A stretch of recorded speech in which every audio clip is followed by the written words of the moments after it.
சரி, அப்ப நம்ம கர்த்தருடைய வார்த்தை நேரம் கடந்து சொல்லுவோம். நல்ல தேவனை துதிக்கும்படி தேவன் கிருபை தந்தார், அதற்கான தேவனை ஸ்தோத்திரிக்கிறேன். நம்ம தொடர்ந்து கர்த்தருடைய வார்த்தையை நம்ம வாசிப்போம். ஆண்டவர் நம்மோடு பேசுவார். ஆமென். எத்தனை பேர் விசுவாசிக்கிறீங்க கர்த்தர் நம்மோடு பேசுவாருன்னு? அல்லேலூயா.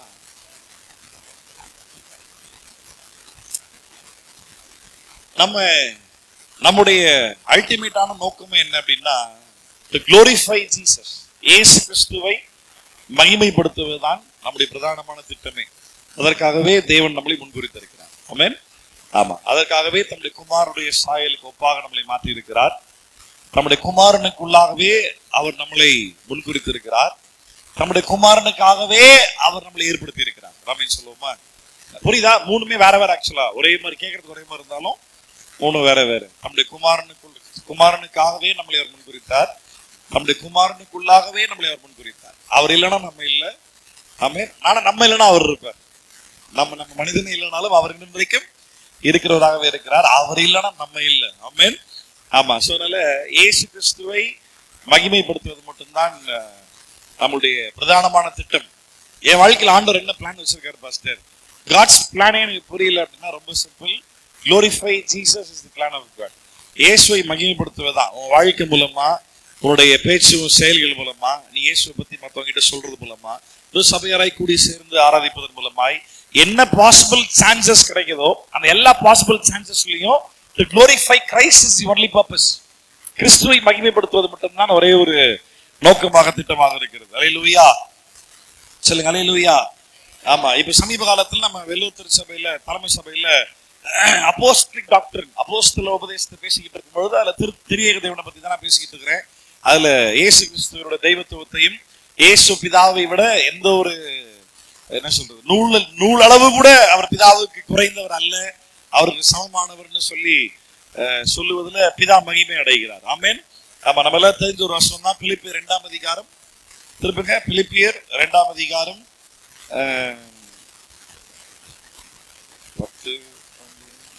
10 வாசிங்க. பிலிப்பியர் 2. இயேசுவின் நாமத்தில் வானோர் பூதலத்தோர் பூமியின் கீழானோருடைய முழங்கால் யாம் முடங்கும்படிக்கு. யாருக்கு மகிமையாக? நீ எனக்கு மரியாதை தரணும்னா நீ யாருக்கு மரியாதை தரணும்? எனக்கு தான். மைக்கு மாடல் நான் என்ன கேட்டு, எனக்கு என்ன நீங்க ரெஸ்பெக்ட் பண்ணணும்னா நீ யாரை ரெஸ்பெக்ட் பண்ணணும்? என்ன ரெஸ்பெக்ட் பண்ணணும்? நீ வந்துட்டு வேற ஒருத்தரை போய் ரெஸ்பெக்ட் பண்ணிட்டு இல்லைங்க ஃபேமிலியில யாருன்னா ஒருத்தர் ரெஸ்பெக்ட் பண்ணிட்டு அதெல்லாம் ஒரே கணக்கு தானே அப்படின்னு நான் ஒத்துக்குவேன்னா?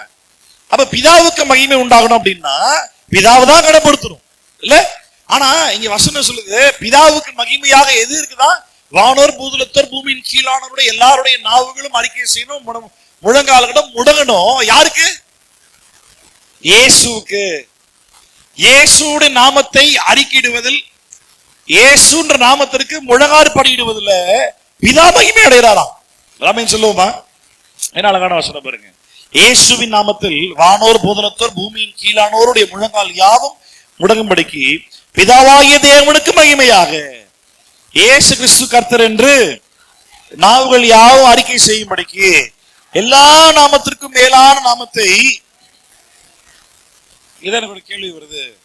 எல்லா நாமத்திற்கும் மேலான நாமம்னு சொல்லும் பொழுது பிதாவுடைய நாமத்தை விட இயேசுவின் நாமம் மேலானதா அப்படின்ற கேள்வி கேட்டா என்ன பதில் சொல்வீங்க? பிதாவுடைய இயேசு கீழையா? தெய்வத்துவத்தை பார்க்கும் பொழுது மேலையா கீழையான்ற கேள்வியே தப்பு. முதல்ல நான் பலமுறை சொல்லியிருக்கேன் உங்களுக்கு. நம்ம என்ன பண்ணிடுறோம், கேள்வி தப்பா கேட்டுறோம். ஆனா பதில தேடி அலையோட அலையிறோம். பதில் கிடைக்கலன்னா கேள்வியை கரெக்ஷன் பண்ணும்போது கேள்வியை கரெக்டா கேளு. தெய்வத்துவத்தில் பார்க்கும் பொழுது பிதா குமார் பரிசுத்த ஆவியானவர்னு சொல்லும் பொழுது யாரு மேல யாரு கீழேன்னு கேள்வி கேட்டா என்ன பதில் சொல்வீங்க? கேள்வியே தப்புன்னு தான் பதில் சொல்லணும். கேள்வியை முதல்ல சரியா கேளு. பிதாவும் குமாரன் பரிசுத்த ஆவியானவர் யாரும் யாருக்கு மேலையும் இல்லை, யாருக்கும் கீழே இல்லை. எல்லாரும் ஒன்றாக ஒரே தேவனாக இருக்கிறார். வல்லை சொல்லுமா? அப்போ நீ இயேசுவுக்கு மகிமை செலுத்தினாலும் அது பிதாவுக்கு மகிமையாக இருக்கிறது. நான் ஜெபிக்கும் போதோட சொல்லி தருவேன். இயேசுவின் நாமத்தில் பிதா கிட்ட ஜெபிங்க, பரிசுத்தாவில் நிரம்பி ஜெபிங்க. பரிசுத்தாவின் பலத்தோடு உதவியோடு துணையோடு ஆவியில் நிரம்பியவர்களாய் இயேசுவின் நாமத்தில் பிதாவினிடத்தில் ஜெபிங்கள். இதுதான் பலமுறை சொல்லி தருவேன். ஆனா யோவான் 14ஆம் அதிகாரத்துல வாசிக்கும் பொழுது இயேசு சொல்றாரு, என் நாமத்து நிமித்தமாய் நீங்கள் என்னிடத்தில் எதை கேட்கிறீர்களோ அதை நான் உங்களுக்கு அருளி செய்வேன், அதில் பிதா மகிமைப்படுவார். அப்ப இயேசு கிட்ட எதை கேட்டாலும் இயேசுவே செய்வார். அப்ப இயேசு நாமத்துல பிதா கிட்ட ஜெபிக்கவா இல்ல இயேசு கிட்ட ஜெபிக்க? இந்த கன்ஃபியூஷனே தேவை கிடையாது. ரொம்ப சிம்பிள். இயேசுவின் நாமத்துல பிதா கிட்ட ஜெபிச்சுனா எப்படி ஜெபிச்சு முடிக்கணும்? இயேசுவின் நாமத்தில் ஜெபிக்கிறேன் பிதாவே. இயேசு கிட்ட டைரக்டா இயேசுன்ற அந்த நபரை அட்ரஸ் பண்ணி ஆண்டவராக இயேசு கிட்ட டைரக்டா பிரேயர் பண்றதா இருந்தா எப்படி ஜெபித்து முடிக்கணும்? யார் அறிவாளி? ஒரு கொட்டு மண்டையில அறிவு அதிகமே காதோலியே ஊத்துது. இயேசுவிடத்தில் நேரடியாக ஜெபிக்கும் பொழுது அவர்கிட்டயே சொல்லலாம், உங்க நாமம் தான் எங்களோட அதிகாரம், இயேசுவே உங்க நாமத்தில் ஜெபிக்கிறோம், ஆமென். புரியுதா? புரியலையா? பிதாவிடத்தில் ஜெபிக்கும் பொழுது பிதாவே நீர் எங்களுக்காய் தந்த உம்முடைய குமாரனாகிய இயேசுவின் நாமத்தில் ஜெபிக்கிறோம். பெர்ஃபெக்ட். ஒரு பிரச்சனையும் இல்லை. பெர்ஃபெக்ட். இயேசுவின் இடத்துல டாக்டர் ஜெபிக்கலாமா? இயேசுவே. நிறைய பேர் ஜெபம் பண்ணும்போது ஸ்டார்டிங் ஜெபம் பண்ணுங்க அப்படின்னா அன்புள்ள இயேசு சாமி இப்படிதான் ஆரம்பிப்பாங்க. தப்பு இல்ல. ஜெபி இயேசுவேன்னு ஜெபி, இயேசுவேன்னு சொல்லி பிரேயர் பண்ணு, இயேசுபா கிட்ட டைரக்டாவே பிரேயர் பண்ணு, ஒரு தவறும் கிடையாது. ஆனா முடிக்கும் போது இயேசுவின் நாமத்தில் ஜெபிக்கிறேன் பிதாவேன்னு சொல்லும் போதுதான் நீ மாயமாலக்காரன் ஆயிடுற. இயேசுன்ற நபரை அட்ரஸ் பண்ணி பிரேயர் பண்ற, ஆனா முடிக்கும் போது ஒரு பாரம்பரியமா என்ன பண்ணிடுறோம், இயேசு நாமத்தில் ஜெபிக்கிறேன் பிதா. அப்படி பிதா கிட்ட ஜெபிச்சாதானே இயேசு நாமத்தில் ஜெபிக்கணும். கரெக்டா? அப்போ பிதாவிடத்தில் ஜெபிக்கும் பொழுது இயேசுவின் நாமத்தில் ஜெபிக்கிறோம். சூப்பர், பெர்ஃபெக்ட்டா இருக்கும், எந்த பிரச்சனையும் இல்ல. அப்ப இயேசு கிட்ட ஜெபிக்க கூடாதா? தாராளமா ஜெபிக்கலாம். இயேசு கிட்ட ஜெபிக்கிறனால பிதாவை இயேசு ஒண்ணு சண்டை போட்டுக்க போறது இல்ல. என்கிட்ட ஜெபம் முடிச்சுன்னா நல்லா உங்ககிட்ட ஜெபம் பண்ணிட்டு இருக்காங்க. ஏன்னா ஏன் சொல்ற அப்படின்னா தெய்வத்துவத்திற்குள்ள அந்த அந்த யாரு மேல யாரு கீழன்ற கேள்வியே கிடையாது. நீ யார் அட்ரஸ் பண்ணாலும் அந்த ஒரு தேவனை தான் அட்ரஸ் பண்ற. நீ பிதாவை அட்ரஸ் பண்ணாலும் அதுல குமாரனும் பரிசுத்தாவியும் இல்லாமல் பிதா இல்ல. நீ இயேசுவை அட்ரஸ் பண்ணாலும் பிதாவும் பரிசுத்தாவியும் இல்லாமல் அங்க இயேசு இல்ல. இனி பரிசுத்தாவியை அட்ரஸ் பண்ணாலும் அதுல பிதாவும் இயேசுவும் இருக்கிறாங்க. அவங்க ரெண்டு பேர் இல்லாம பரிசுத்தாவி இல்ல. மூவரும் ஒன்றாகவே இருக்கிறார்கள், நித்திய காலமாகவே இருக்கிறார்கள். இந்த மூவரும் சரிசமமாய் நித்தியத்திற்கும் இருக்கிறார்கள், சரி சமமான அதிகாரத்திலும் வல்லமையிலும் எல்லாவற்றிலும் சமமாக இருக்கிறார்கள். இதுல யாரு மேல யாருக்கு என்ற கேள்வியே கிடையாது. நீ யார்கிட்ட பிரேயர் பண்ணாலும் அவர் கேட்கதான் போற. அல்லேலூயா சொல்லுங்க, அல்லேலூயா சொல்லுங்க, அல்லேலூயா. அது ஒரு சம்பவத்தை பொறுத்து இருக்கும்னு வச்சுங்களேன். நம்ம ரொம்ப அபிஷியலா பிரேயர் பண்ணும்போது பிதாவே உங்களுடைய குமாரனா இயேசுவை நாம் ஜெபிக்கிறோம் அப்படின்னு பிரேயர் பண்ணுவோம். பர்சனலா நாம மட்டும் தனியாக ஜெபம் பண்ணும்போது டைரக்டா இயேசுப்பா கிட்டே பேசிக்கிட்டு இருப்பேன். திடீர்னு ஒரு பலவீனம் டெம்டேஷன் அப்படின்னு வரும்போது டக்குன்னு நம்ம எனக்குள்ள வாழ்ற ஆவியன்னு பலப்படுத்துங்க, நான் அதில் விழுந்து போக கூடாது. யார்கிட்ட பிரேயர் பண்றேன்? தப்பே கிடையாது. அவர் என் சார்பா பரிசுத்தாவையும் பிரேயர் பண்றாரு, என் சார்பா இயேசுவும் பிரேயர் பண்றாரு. ஆமென். எனக்காகவே பிதா சகலத்தையும் செய்கிறவராக இருக்கிறார். வெள்ளை சொல்லுமா? கன்னியபடி சபையில நீங்க என்ன செய்தி கொடுத்தேன் அப்படின்னா, இயேசு நித்தியத்திற்கும் இருக்கிறார் அப்படின்ற 3 விதமான எவிடன்ஸ் கொடுத்திருந்தேன். ஒன்று, பூமியில மனிதனாய் அவதரிப்பதற்கு முன்பாகவே அவர் கடவுளாக இருக்கிறார். வேதத்திலிருந்து எவிடன்ஸ் எடுத்து வாசிச்சேன்னு சொல்லி கொடுத்தேன். அவர் பூமியில மனிதனாய் வாழும் பொழுது முழு தெய்வமாய் இருந்தார். அது இயேசுவே தான் வாயால சொல்லியிருக்கார். அதை பத்தி ஒரு வேத பகுதி வாசிச்சு சொல்லி கொடுத்தேன். மரித்து உயிர் தெழுந்து பரலோகத்தில் இருக்கிற ஆண்டவர் நித்திய காலமாகவே அவரு பரலோகத்துல இன்றைக்கும் கடவுளாகவே இருக்கிறார். அதற்காகவும் பைபிள்ல இருந்து எவிடன்ஸ் கொடுத்து இந்த 3 பாயிண்ட் தான் நீ பேசினேன் சொல்லி கொடுத்தேன். நான் ஏற்கனவே சொன்ன மாதிரி நம்மளுடைய பிரதானமான நோக்கமே இயேசுவை மகிமைப்படுத்துவதா இருக்கிறபடினால இன்னைக்கு இன்னொரு சின்ன ஒரு மிஸ் அண்டர்ஸ்டாண்டிங் கூட ஒரு கிளாரிஃபை பண்ணி அந்த கிளாரிபிகேஷன் மூலமா இன்னைக்கு நம்ம தேவனை மகிமைப்படுத்த போறோம். ஆமென். எத்தனை பேர் தயாரா இருக்கீங்க? ரெடியா? ஒரு சின்ன ஒரு மிஸ் அண்டர்ஸ்டாண்டிங் மூலமா நம்ம இயேசு கொஞ்சம் கம்மியாக நினைச்சிட்டு இருக்கிறோம். நம்ம அதையும் நான் உங்களுக்கு தெளிவுபடுத்த போறேன். சரி, சோ ஆஸ் யூசுவல் கேள்வியில இருந்து ஸ்டார்ட் பண்ணுவோம். பிதா எங்க இருக்கிறாரு? அவ்வளவு யோசிக்கிறீங்க? பக்கத்துல அப்படியே வாடகை இருக்கிற தெரியலையே. பிதா எங்க இருக்காரு? இயேசு எங்க இருக்காரு? எங்க வலது பரிசுத்துல எங்க? பிதாவின் இப்ப அங்கதான் பிரச்சனை ஆரம்பிக்குது. பிதா சிங்காசனத்தில் இருக்காரு, அவர் ரைட் சைட்ல இயேசு இருக்காருன்னு உடனே அவருனோ பெரிய இது மாதிரியும் இவருதோ கொஞ்சம் இல்ல, அந்த ஒரு அண்டர்ஸ்டாண்டிங் அப்படிதான் வருது இல்ல? ரைட். நம்ம அது கொஞ்சம் ஒரு வருஷம் வாசிப்போமா? வசனம் வாசிப்பது பார்ப்போம். நம்ம வெளிப்படுத்தின விசேஷம் 3ஆம் அதிகாரம். வெளிப்படுத்தின விசேஷம் 3ஆம் அதிகாரம் கடைசி வருஷத்துக்கு முந்தின வசனம். வெளிப்படுத்தின விசேஷம் 3ஆம் அதிகாரம் கடைசி வருஷத்திற்கு முந்தின வசனம். என்ன பொறிச்சது? ஆவியானவர் சபைக்கு சொல்லுகிறதை காதுலவன் என்று எழுது அப்படின்னு யோவான் எழுத சொல்றாரு. தான் ஆவியானவர் சொல்றாரு அப்படின்னு ஆண்டவரே சொல்றாரு, சபைக்கு சொல்றாரு. காது இருக்கிறவன் கேட்டுக்கோ, காது இருக்கிறவன் கேட்டுக்கோ. என்ன சொன்னாரு யோவான்? என்ன எழுதி வச்சிருக்கிறார்? 21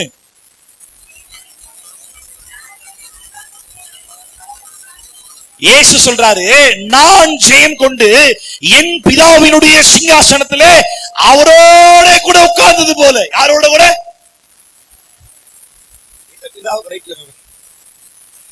நம்மளாவே கற்பனை பண்ணியாச்சு. பிதாவின் வலது வருஷத்துல இருக்கிறாங்க, பிதா தனியா ஒரு சேர் போட்டிருக்கான், சரி யாரும் வரமாட்டாரு. No sharing, only for me. இல்ல அவர் மட்டும் சேர்ல வந்துட்டு இருக்காரு. இயேசு தனியா ஒரு சேர் போடுங்க, அவர் ரைட் சைடுல இருக்காரு. அப்படியா? இல்ல. அகைன் ப்ராப்ளம் என்ன தெரியுமா? நம்ம ஒரு மனிதனை உருவமாய் பார்க்கிறது போல ஆண்டோரையும் உருவமாய் பார்க்க ட்ரை பண்றோம். அப்பதான் அந்த சேர்ன்றதெல்லாம் லிட்டரலா தெரிய ஆரம்பிக்கும். அந்த சேர்ல ஒருத்தர் உட்கார்ந்துட்டு இருக்காரு. ஏன்னா நம்மளை பொறுத்த வரைக்கும் ஒரு சேர்ல எத்தனை பேர் உட்காருவோம்? அதே அண்டர்ஸ்டாண்டிங்ல அப்ப பரலோகத்துல சேர் போட்டிருக்காங்கன்னா அப்ப அதுல எத்தனை பேர் உட்காந்துருப்பாங்க? அப்ப பிதாதால உட்காந்துருக்கு. அப்போ ரைட் சைடுல இயேசு இருக்காருன்னா அப்ப இயேசு தனியா ஒரு சேரு? சத்தியமா சொல்றேன், ஒரு வருஷம் கூட பைபிள் அப்படி கிடையாது. நம்மளாவே புரிஞ்சுக்கிட்டு பேசுறது எல்லாமே. அப்ப இதனால என்ன ஆகுது? You are literally diminishing the glory of Christ. கிறிஸ்துவினுடைய மகிமையை நீங்கள் தாழ்த்துகிறீர்கள். அதுதான் பாவம். அதுதான் ஆண்டு விரும்புறது, அது பிதாவை விரும்புறது கிடையாது. அதுக்காக நான் முதல்ல உங்களுக்கு பிலிப்பியர் 2ஆம் அதிகாரம் எடுத்து காட்டினேன். இல்ல, குமாரனுக்கு மகிமை செலுத்துவது பிதாவுக்கே மகிமையா இருக்குதான். ஆமென். அப்ப நல்லா கவனிங்க, எந்த ஒரு தருணத்திலையும் உங்க சிந்தனையில கூட இயேசு கிறிஸ்துன்னு சொல்லும் பொழுது பிதாவுக்கு அவர் குறைவு அப்படின்னு சொல்லி துளி அளவும் அந்த யோசனை கூட உங்களுக்கு வந்துடக்கூடாது. அப்படின்னு சொல்ல மாட்டீங்களா? சரி.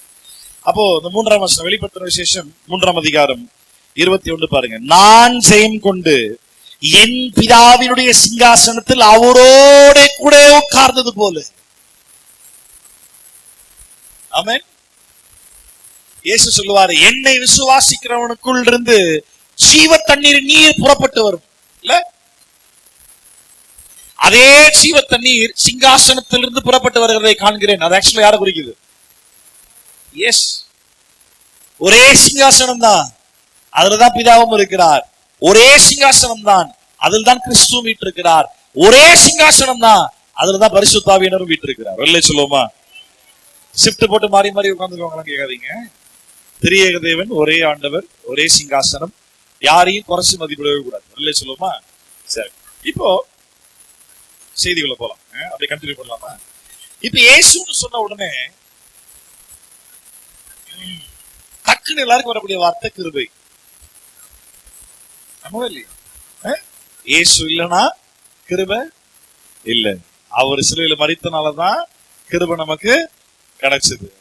இப்ப இயேசு நமக்கு கிருபை மட்டுமே அளிக்கிறாரா? இல்ல, சத்தியம், பரிசுத்த ஆவி, தெரியும். நீங்க பாசிட்டிவாவே தான் பேசிட்டு இருப்பீங்கன்னு தெரியும். நல்லதே பேசுவோம். எதுக்கு அபசகுரமா பேசிக்கிட்டு? வாங்க சொல்றேன். நியாய தீர்ப்பு,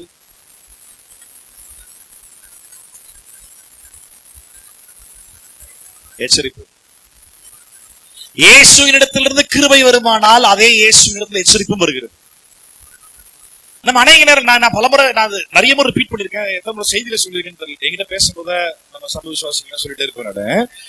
ஆண்டவருடைய சர்வ வல்லமையான மகத்துவத்தையும், அவருடைய தீர்மானம், அவருடைய முன்குறிப்பு, அவருடைய அனர்ந்த ஞானத்துல அவர் தீர்மானித்து வைத்த காரியங்கள், அதையும் அதே ஆண்டவர் நமக்கு கொடுத்திருக்கிற சுயாதீனத்தையும் சமமா பேலன்ஸ் பண்ணி பார்க்கலன்னா கோட்டை விட்டுருவேன். எல்லா சத்தியமும் தப்பு தப்பா புரிய ஆரம்பிச்சிடும். ஒண்ணு என்ன பண்ற, அந்த இந்த 2 விதமான கூட்டம் தான் உலகத்திலே இருக்குது ஃபுல்லாவே. நான் அந்த 2 சைட்லயும் வரமாட்டேன்றேன். ஒண்ணு என்ன பண்றாங்க, என்னாலும் அவர் பாத்துக்குவார், அவரு தெரியும், அவர் பாத்துக்குவார், என்னாலும் அவர் பாத்துக்குவார், அவரை தாண்டி ஒண்ணு நடக்காது, என்னாலும். அப்போ உன் பொறுப்பு எங்க போச்சு? ஒண்ணு. ரெண்டாவது, இன்னொரு கேட்டகரி ஆஃப் மக்கள் எப்படின்னா, ஆண்டவர் இருக்காரு பாத்துக்குவார், ஆனால் நம்ம தானே எல்லாம் பண்ணணும், நான் தானே எல்லாம் செய்யணும், நான் தானே கவனமா இருக்கணும், நான் தானே எச்சரிக்கையா இருக்கணும். இப்போ இங்கிட்ட நிக்கவா அங்கிட்ட நிக்கவா? ரெண்டுமே தேவை. ஆக்சுவலா ரெண்டுமே தேவை. சகலத்தையும் அவர் பார்த்துக் கொள்ளுகிறார். ஆனா அவர் சகலத்தையும் செய்யறேன்னு சொன்னாலும் அவைகள் அவர் சொன்ன வார்த்தையின்படி வாழ்வதற்கு உனக்கும் பொறுப்பு கொடுத்திருக்கிறார். So my free will and God's predestination has to be balancedly understood. சமநிலையோடு புரிந்து கொள்ள கற்றுக்கொள்ளணும். எனக்கு தேவன் தந்திருக்கிற சுயாதீனமும் தேவனுடைய முன்குறிப்போ சமநிலையா இருக்கணும். ஒரு சொல்லுவோமா? அப்படி பார்க்கும் பொழுது இந்த பூமியில வாழக்கூடிய வாழ்க்கையில ஆண்டவராக இயேசு நம்மளை மன்னிக்கிறார், விடுவிக்கிறார், பாதுகாக்கிறார், ரட்சிப்பு தந்திருக்கிறார், அவர் ரத்தத்தால் நம்மளை கழுவி இருக்கிறார், நம்மளை சுத்திகரித்திருக்கிறார், சொல்லே போலாம்ல, பரிசுத்தாவை தந்திருக்கிறார், நீதிமானாக்கி இருக்கிறார், பரிசுத்தப்படுத்தி இருக்கிறார், பரிசுத்தவானாக்கி இருக்கிறார், இல்ல பட்டியல் போட்டே போலாம். ஆனா அதே நேரத்துல நமக்கு ஏராளமான எச்சரிப்பான வார்த்தைகளையும் கொடுத்திருக்கிறார். ஆமென். ஆண்டவர் கிருபை உள்ளவராய்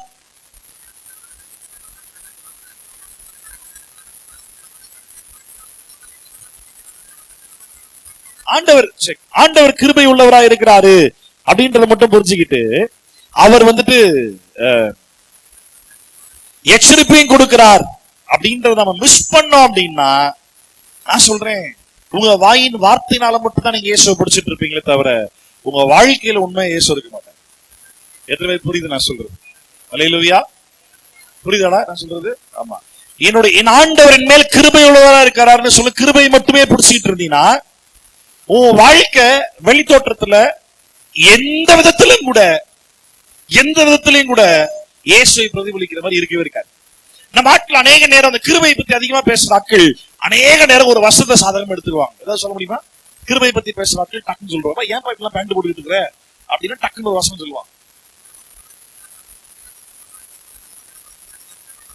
ஸ்டார்டிங் எடுத்துறவா ஆண்டர் பேண்ட் எல்லாம் பாக்கல,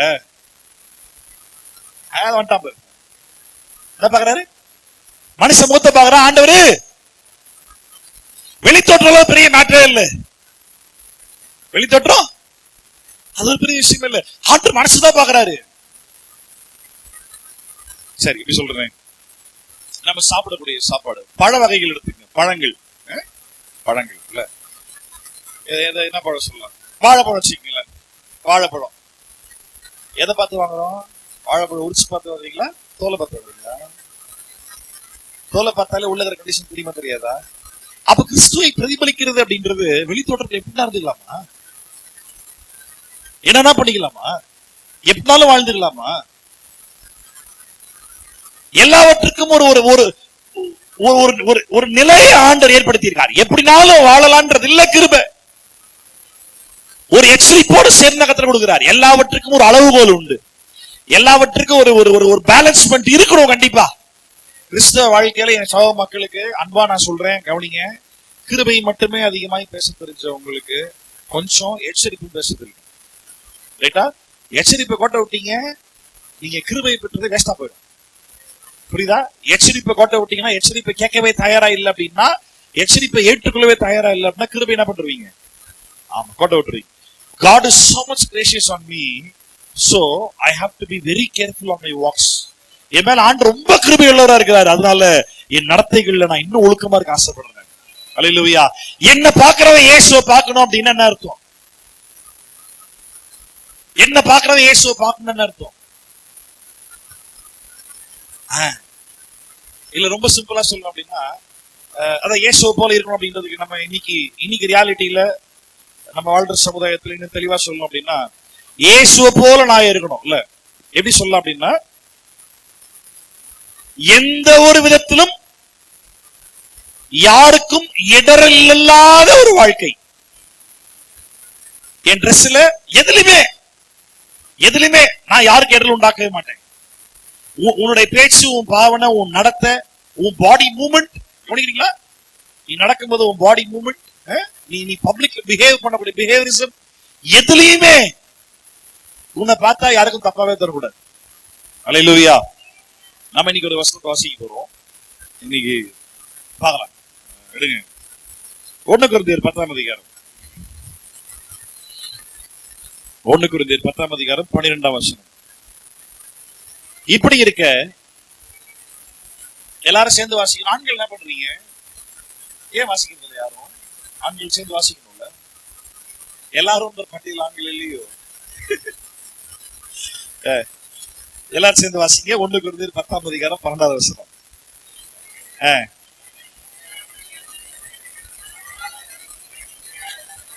நான் கிருபையில வந்துட்டேன் விழவே மாட்டேன் அப்படின்னா அப்புறம் எதுக்கு உனக்கு எச்சரிப்பு? இதை விழவே மாட்டியே, விழமாட்ட சும்மா ஓடுறா பாத்துக்கலாம், ஈஸியா சொல்லிட்டு போயிடலாம். பவுல் எவ்வளவு பெரிய வார்னிங் கொடுத்திருக்காரு. இப்படி இருக்க, எப்படி இருக்க, அதான் படிப்பேன் ரொம்ப ஈஸி. எப்படி இருக்கா, இப்படி இருக்க, எப்படி இருக்க, இப்படி இருக்க. இப்படி இருக்க அப்படின்னா எப்படின்றத எப்படி கண்டுபிடிக்கிறது? மேல இருந்து வாசிக்கணும் இல்ல, மேல இருந்து ஃபுல்லா வாசிக்கணும். அப்போ இந்த 10வது வசனம் 12வது வசனத்தை ஒரு முறை கூட எல்லாரும் சேர்ந்து இப்படி இருக்கு.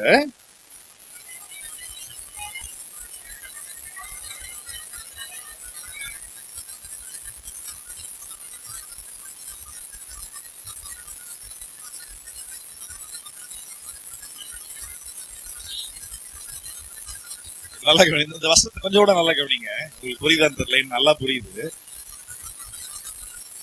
நிற்கிறவன் விழாதபடிக்கு எச்சரிக்கையா இருக்க கடவுள்னு சொல்லியிருக்கா இல்ல? நிற்கிறவன் என்று எண்ணுகிறவன் எப்படி?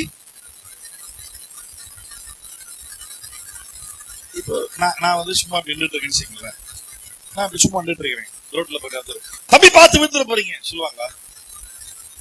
அப்படி சொன்னா நான் என்ன சொல்லுவேன்?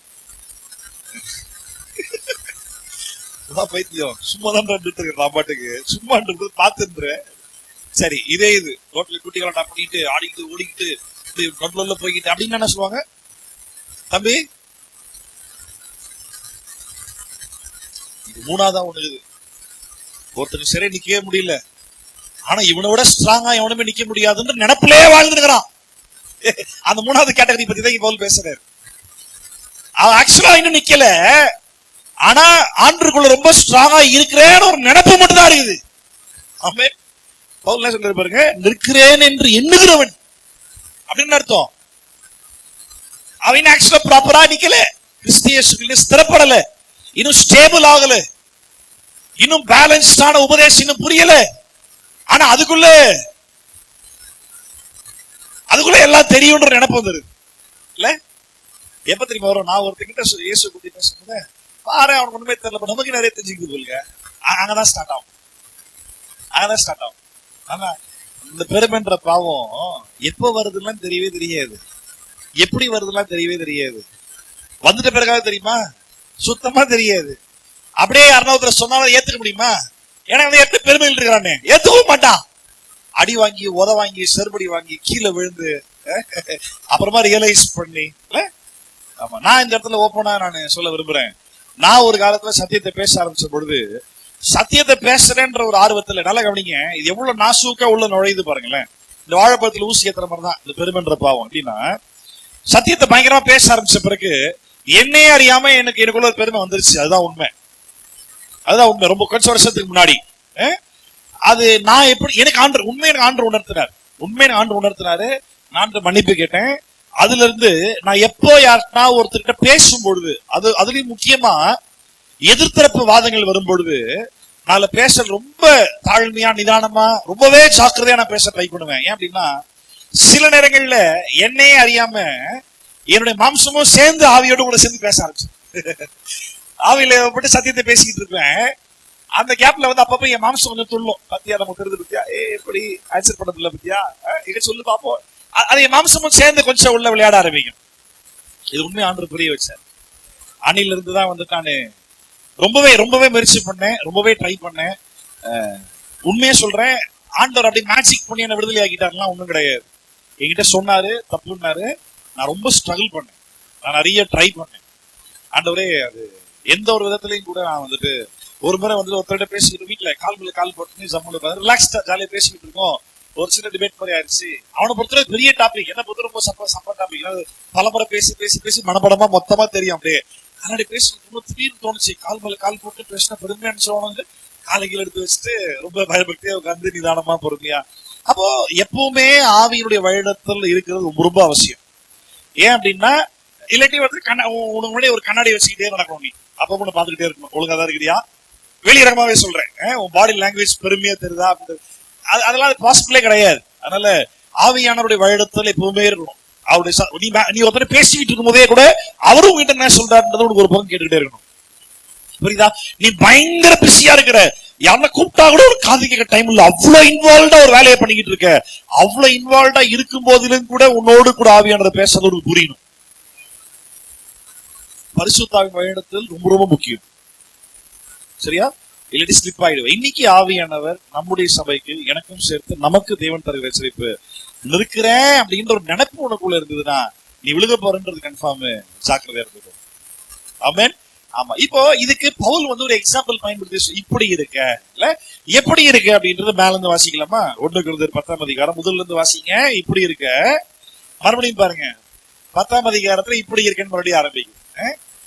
இப்ப அங்க கேள்வி என்ன கேட்கணும்? இப்படி இருக்க அப்படின்னா எப்படி எப்படி இருக்க? 10ஆம் அதிகாரம் முதல் வருஷத்துல இப்படி இருக்க அப்படின்னா எப்படின்ற எங்க போய் வாசிக்கிறது? வாங்க 9க்கு வாங்க. நம்ம வேற என்ன வேலை? பைபிள் படிக்கிறதோட வேற என்ன வேலை? 9ஆம் வருஷத்துல பார்க்கும் பொழுது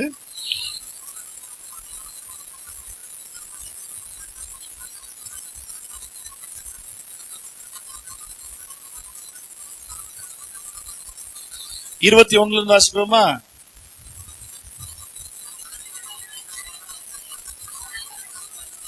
சாரி, 20ல இருந்தே வருவோமே. 20ல இருந்து வரலாம். யூதரை ஆதாயப்படுத்திக் கொள்ளும்படிக்கு யூதருக்கு யூதனை போலவும் நியாய பிரமாணத்துக்கு கீழ்பட்டவர்களை ஆதாயப்படுத்திக் கொள்ளும்படிக்கு நியாய பிரமாணத்துக்கு கீழ்பட்டவனை போலவும் ஆனேன். நல்ல கவனி. எல்லாருக்கும் எல்லாம் ஆனேன். யாரால ஆக முடியும் தெரியுமா? தன் சுயத்தை வெறுத்தனால மட்டும்தான் ஆக முடியும். எப்படி ஆகிலும் ஒரு ஆத்மாவை சம்பாதிப்ப யூதனுக்கு யூதனாக, கிரேக்கனுக்கு கிரேக்கனாக. ஆமா, எனக்குன்னு ஒரு ஐடென்டிட்டியே இல்ல சார். என்னோட ஐடி கார்டு ஒன்று இருக்கு பத்தியா, அவன் தூக்கி போட்டாச்சு. உலகத்துல ஜான் விமல்லாம் இப்படித்தான் இருப்பான் அப்படின்ற மாதிரி வச்சிருக்காங்க பத்தியா. அப்படி இருப்பது ஒரு கூட்டமான மக்களை ஆதாயப்படுத்துவதற்கு இடரலா இருக்குமானால் என் ஐடென்டிட்டியவே நான் மாத்திக்க தயாரா இருக்கேன். அது பேரு ஜெண்டர் ஐடென்டிட்டி கிடையாது. இது ஒரு பெரிய பிரச்சனையா உலகத்துல போய்கிட்டு இருக்குது. நான் அதை பத்தி ஜெண்டர் ஐடென்டிட்டி பத்தி பேசல. ஆனா பெண்ணா மாத்திக்கிறது அப்படி இல்லை. I'm telling about my personal desires and wishes which makes me as a person called John Weber. என்னுடைய ஆசைகள், என் விருப்பங்கள், என்னுடைய பழக்க வழக்கங்கள் ஒன்று இருக்கு பாத்தீங்களா, அதுதான் நானுன்ற அந்த கேரக்டர் குறிக்குது பாத்தீங்களா. அந்த நானுன்றதே விட்டு நான் தயாரா இருக்கிறேன். ஆமென். ஆமா, அந்த நானுன்றது யாரு? இப்போ அவர் இப்படி தாப்பா அப்படின்னு பத்தியா, அதையும் இழக்க தயாரா இருக்கிறேன். யாரால முடியும் தெரியுமா? பெருமை இல்லாதவனால மட்டும் தான் முடியும். எச்சரிப்புக்கு செவி சாய்த்து கிறிஸ்துவை போல ஜீவிக்க வாஞ்சையும் மாத்திரமல்ல கமிட்மெண்டோடு இருக்கிறான் பாத்தீங்களா, அவனால மட்டும் தான் முடியும். அல்லேலூயா. ஆமா, எனக்கும் சேர்த்து இந்த காரியத்துல கர்த்தர் உதவி செய்வாராக. பவுல் சொல்றாரு, யூதனுக்கு யூதனாக, யூதரை ஆதாயப்படுத்திக் கொள்ளும்படிக்கு யூதனுக்கு யூதனாக, நியாய பிரமாணத்துக்கு கீழ்பட்டவனை ஆதாயப்படுத்திக் கொள்ளும்படிக்கு நியாய பிரமாணத்துக்கு கீழ்பட்டவனை போல ஆனேன். உண்மையா கீழ்படல, அது விடுதலை ஆயிட்டாருன்னு பவுலுக்கு தெரியும்.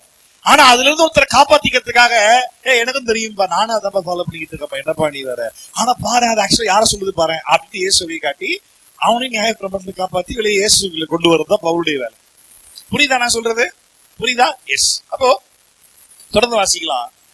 நியாய பிரமாணம் இல்லாதவர்களை ஆதாயப்படுத்திக் கொள்ளும்படிக்கு அவர்களுக்கு நியாய பிரமாணம் இல்லாதவனை போலவும் ஆனேன். கவனிச்சீங்களா? எனக்கு எந்த பிரமாணமும் கிடையாது, எனக்கு என்ன தோணுதோ நான் கொண்டு போய் நேரம் அப்படின்னா பத்தியா, அந்த மாதிரி ஆட்சிக்கிட்டே பவுல் எப்படி பேச போறாரு.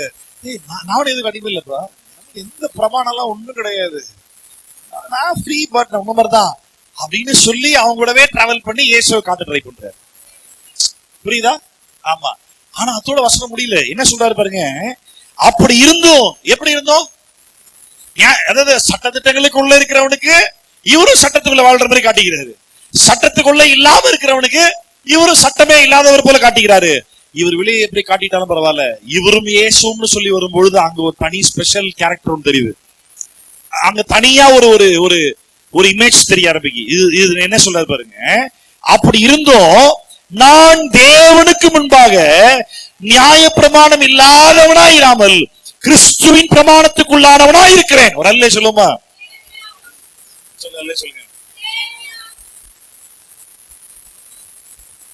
மனுஷனை ஆதாயப்படுத்திக் கொள்வதற்காக, எனக்கு ஆதாயப்படுத்திக் கொள்ளவா இல்ல கிறிஸ்துவுக்காக ஆதாயப்படுத்திக் கொள்ளவா? Yes, for the sake of the gospel. சுவிசேஷத்திற்காக யாருக்கிட்ட வேணாலும் எப்படி வேணாலும் போக தயாரா இருக்கிறேன். அல்லேலூயா, அல்லேலூயா. ஆனா ஆண்டவர்னு சொல்லும் பொழுது நான் தேவனுக்கு முன்பாக பிரமாணம் ரூல்ஸ் இல்லாதவனா இல்ல, எனக்கு இயேசு கொடுத்த ரூல்ஸ்ல தான் நான் வாழ்ந்துட்டு இருக்கிறேன். அல்லேலூயா. ஆமா, இயேசு கொடுத்த ரூல்ஸ்ல தான் நான் வாழ்ந்துட்டு இருக்கிறேன். ஏன்னா எந்த நியாய பிரமாணம் என்னை கட்டாயப்படுத்தி வாழ வைக்க முடியாது. ஏன்னா நியாய பிரமாணம் இல்லாதவன வாழ்றேன்னு பவுல் சொல்றாரு. அதனால பிரமாணமே இல்லாம வாழல, எனக்கு கிறிஸ்து என்ற ஒரு பிரமாணம் உண்டு. அல்லேலூயா. ஆமா, அதுலதான் வாழ்றேன் அப்படின்ற. தொடர்ந்து வாசிக்கலாம். அப்போ பலவீனனை ஆதாயப்படுத்திக் கொள்ளும்படிக்கு பலவீனருக்கு, இப்ப எல்லா இடத்துலயுமே கவனிங்களே, போல ஆனேன், அப்படியே ஆயிட்டேன்னு சொல்லல, அது போல ஆனேன். ஏயா பவுல் ஆக்டிங் பண்றியோ அப்படின்னா, ஆமா ஆக்டிங் மட்டும் இல்லப்பா, என்னன்னாலும் பண்ண தயாரா இருக்கேன் ஒரு ஆத்மா அதே பண்றதுக்கு. ஆமென். ஆமா, அவனை போல அவ்வளவுதான். ஆனா என்னோட தனிப்பட்ட வாழ்க்கையில எனக்கு இயேசு கொடுத்த கட்டளை, எனக்கு என் தனிப்பட்ட வாழ்க்கையில நான் யாருன்றதை இயேசு எனக்கு கொடுத்த கட்டளையின்படிதான் நானு இருக்கிறேன். ஆமா, அதுல ரொம்ப கவனமா இருக்கணும். சரியா? ஆமா, வாசிக்கலாம். பலவீனரை ஆதாயப்படுத்திக் கொள்ளும்படிக்கு பலவீனனுக்கு பலவீனனை போல் ஆனேன். எப்படி ஆகிலும் சிலரை ரட்சிப்புக்கு நான் எல்லாருக்கும், சொல்லுங்க பாப்போம், நான் எல்லாருக்கும் எல்லாம் ஆனேன். சொல்றது ஈஸியா இருக்குல்ல? எல்லாருக்கும் எல்லாம் ஆனேன்.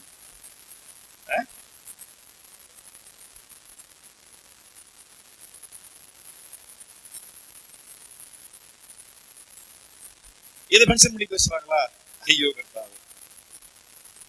இப்போ ஜெயில ஒருத்தன் தப்பு பண்ணி அரெஸ்ட் ஆயிட்டான் அப்படின்னா, நான் ஜெயிலுக்கு போய் ஊழியம் பண்ணலாம், நான் கொலை பண்ணிட்டு ஜெயிலுக்கு போய் ஊழியம் பண்ணக்கூடாது. புரியுதா? கரெக்டா? இப்ப ஜெயில இருக்கிற ஜெயில் கைதிகளுக்கு ஊழியம் செய்வதற்காக நானும் ஜெயிலுக்கு போனதான் ஊழியம் பண்ண முடியும். அங்க ஒருத்தன் ஜெயில இருக்கிறான், இப்ப நானும் ஜெயிலுக்கு போறேன், அவன் மேட்டர் வேற, அவன் போன மேட்டர் வேற, நான் போற மேட்டர் வேற. நான் அதிகாரிகள்கிட்ட பர்மிஷன் கேட்டு நற்கிரைகள் செய்வதற்காக போறேன், அவன் கொலை பண்ணதுக்காக பனிஷ்மெண்ட்டுக்காக ஜெயிலுக்குள்ள இருக்கிறான். ரைட்டா? அப்ப அவன் ஆதாயப்படுத்திக் கொள்வது நான் ஜெயிலுக்கு போனவன். இப்ப நான் சேலஞ்ச் யோசி, ஜெயில போய் கைதிகள் கூட சேர்ந்து பழகிட்டு வரும்பொழுது அவங்க அனுபவங்கள் நிறைய கேட்க ஆரம்பிக்கும் பொழுது நம்ம நிறைய விஷயம் நிறைய பேலன்ஸ் பண்ணி பார்க்க ஆரம்பிப்போம். நம்மளுடைய சிந்தனைகள் பார்வைகள் எல்லாம் ரொம்ப வைடாக ஆரம்பிக்கும். அங்க போகாதவன வீட்டுல இருப்பான், அவங்க கிட்ட நம்ம இதெல்லாம் பகிர்ந்து கொள்ளும் பொழுது, நீ என்ன ஜெயிலுக்கு போயிட்டு வந்து கைதி மாதிரி பேசிட்டு நீ அப்படின்மா, அங்கதான் அந்த உபத்திரம் ஸ்டார்ட் ஆகும். புரியுதா? நான் அவனுக்காக அவனை போல் ஆக தயாரா இருக்கிறேன், ஆனா அவனை போல கொலை பண்ண இல்லை. புரியுதா? எத்தனை பேர் ஜெயிலுக்கு போவாங்க? ஜெயில் மினிஸ்டர் நிறைய பேர் பண்றாங்களா? ரொம்ப கம்மி, ரொம்ப கம்மி. குஷ்டரோகிகளுக்கு ஊழியம் பண்றாங்களே இருக்காங்களா? ரொம்ப கம்மி. அன்னகர்களுக்கு ஊழியம் பண்றாங்க இருக்காங்களா? ஆல்மோஸ்ட் இல்ல, ரொம்ப கம்மி. இல்ல, ரோட் சைட்ல பிச்சர் இருக்கிறாங்களே அவங்க கிட்ட போய் யாரு ஏசு நல்லதுன்னு சொல்றாங்க, ரொம்ப கம்மி. அப்படியே பண்ணாலும் ஒரு கேமராவோட போயிடுறாங்க கூடவே. அப்படியே ஏன்னா ஊழியம் பண்ண போல கேமராவோட போயிடுறாங்க. டப்பு டப்பு டப்பு டப்பு போட்டோ எடுத்து எடிட்டிங் பண்ணி 10% பண்ண வேலையை 90% பண்ண அளவு எடிட்டிங்ல காட்டிடுறாங்க மொத்தமா. அப்படி இல்ல, புரியுது அப்ப சொல்றது? அப்போ நான் வந்துட்டு எப்படி சொல்லுவோமே, ஒரு அவிசுவாசிகள், நம்மளே பொறுச்சாதிதான் அவிசுவாசி சொல்ல கத்துக்குவோம். அவிசுவாசிகள் கிட்ட போயிட்டு காஸ்பல் சொல்ல போறோம். அன்னைக்கு ஒரு அவிசுவாசிய ஒரு குறிப்பிட்ட ஒரு கோயில்ல எங்க சந்திக்க முடியுது அப்படின்னா, நான் ரட்சிக்கப்பட்டவன், நான் கோயிலுக்குள் கால் வைக்க மாட்டேன் அப்படின்னு நினைப்பியா? உள்ள போ, என்ன பண்ண போகுது? உள்ள போய் அங்க இருக்க நபரை மீட் பண்ணு, பேசு, உங்களதாங்க பார்க்க வந்தாங்க அப்படின்னு. அப்படி என்ன பாத்தீங்கன்னா அவங்க இங்க பார்த்து பேசுவோமா? அங்க கோயிலுக்குள்ளே, நாங்க பரவாயில்ல கேட்கட்டும், அங்க கோயிலுக்குள்ளேயே உட்கார்ந்து இயேசு யாருன்னு சொல்லிவிடு. அதுதான், அதாவது எப்படி தெரியுமா? அதான் சொல்றாரு, நான் நியாய பிரமாணம் இல்லாதவனாய் வாழ்ந்தாலும் கூட நான் கிறிஸ்துவுக்கு முன்பாக நியாய பிரமாணம் இல்லாதவனாய் இல்ல, நான் கிறிஸ்துவின் பிரமாணம் உடையவனா இருக்கிறேன். கிறிஸ்துவின் பிரமாணம் என்ன? வேசித்தனத்துக்கு ஏதுவான பாவமும் விக்கிரக வழிபாடுக்கு ஏதுவான பாவமும் சுத்தமா அவாய்ட் பண்ணும். Zero tolerance. God is completely zero tolerant about adultery and idolatry. விபச்சார பாவத்திற்கும் விக்கிரகாராதனை பாவத்திற்கும் God is zero tolerant. அப்படின்னா அவரால் தாங்கி சகிக்க முடியாது. பேசிக்கா சொல்றேன், இன்னும் சொல்ல நிறைய சொல்ல ஆரம்பிங்களா? இங்கதான் ஸ்டார்ட் ஆகுது. இதுதான் கிறிஸ்துவின் பிரமாணம். அப்போ ஒரு மனிதனை ஆதாயப்படுத்திக் கொள்வதற்காக அது விக்கிற கோயிலுக்குள்ளவும் போக நான் துணிய மாட்டேன், அது பெரிய மேட்டரே கிடையாது. ஆனா அவனை ஆதாயப்படுத்திக் கொள்வதற்காக அவங்க கூட சேர்ந்து நானும் மாரியாத்தா கூழுத்தினாதான் அவன் மேரியம்மா கோயிலுக்கு வருவா அப்படின்னா அப்படி ஒண்ணு யாரும் ஆத்தமதை பண்ணவே தேவையில்லை. இயேசுவை மறுதலித்து செய்யக்கூடிய ஆத்துமதயம் அது ஆத்துமதயமே கிடையாது. கிறிஸ்துவின் பிரமாணத்துக்குள்ள இல்லாம நீ போய் ஆத்துமதயம் பண்றன்னு போவாத, தப்பு. என்ன பண்ணாலும் கிறிஸ்துவின் பிரமாணத்தை விட்டு நீ வெளியே போகாதபடிக்கு ஜாக்கிரதையா இருக்கணும். ஒண்ணு. ரெண்டாவது, நீ செய்கிற எந்த ஒரு செயல்களிலும் ஒரு இளைய விசுவாசிக்கு இடரல் இல்லாதபடிக்கு ஜாக்கிரதையா இருக்கணும். ரெண்டுமே முக்கியம். சொல்லுங்க பாப்போம்.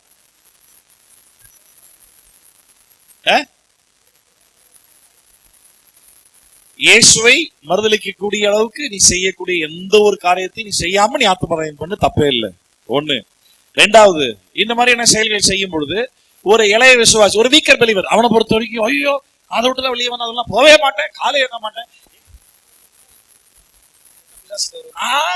உள்ளே வர மாட்டேன் அப்படி இருப்பான். நீ அவன் மட்டும் உள்ள போறத பார்த்தா, ஏய் இது உங்களை ரசிக்க போட்டு சர்ச்சைக்கு போறேன்ட்டு கோயில் உள்ள போயிடுது, உள்ள பார்த்தா அவன் இடருவான் பாரு. சோ அதுல ஜாக்கிரதையா ஒரு குறிப்பிட்ட அளவு தாண்டி போகும்போது நீ இடம் இறட்டு போ, ஓய்ச்சு போ, இது ஆத்துவம் முக்கியம்.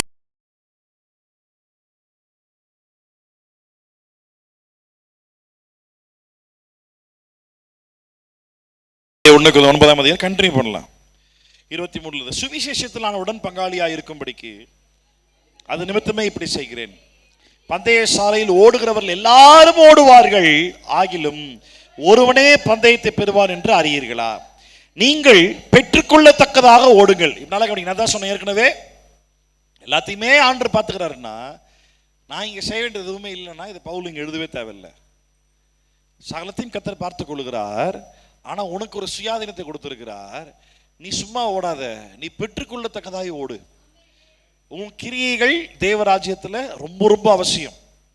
நீ ரட்சிக்கப்படுவதற்கு கிருபை தேவை. அந்த கிருபை எல்லாருக்கும் புரியணும் அப்படின்னா நீ கிரியை செய்தாதான் உண்டு.